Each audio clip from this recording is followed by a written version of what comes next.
Добро пожаловать в мой канал.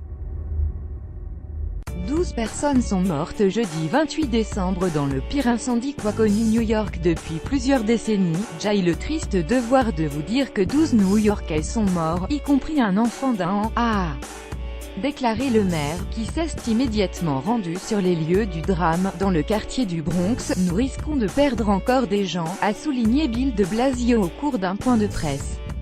Il y a 4 personnes très grièvement blessées qui luttent contre la mort et d'autres blessures sérieuses en plus. C'est le pire incendie que nous ayons vu dans cette ville depuis au moins un quart de siècle, a affirmé le maire.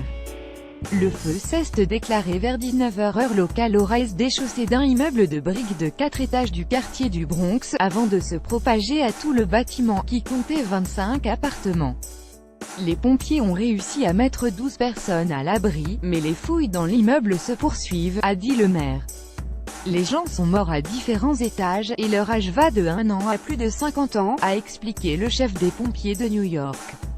Selon plusieurs médias, 2 des personnes mortes ont été retrouvées dans une baignoire remplie d'eau dans laquelle elles semblent avoir essayé de se réfugier pour échapper aux flammes. Tonight in the Bronx we've seen the worst fire tragedy in at least a quarter of a century. It is an unspeakable tragedy, and families have been torn apart.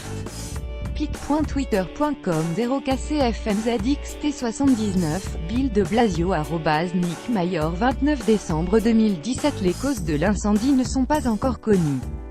Cette tragédie est sans aucun doute historique, de par son ampleur, a souligné le chef des pompiers, et d'ajouter: nous sommes choqués par cette perte.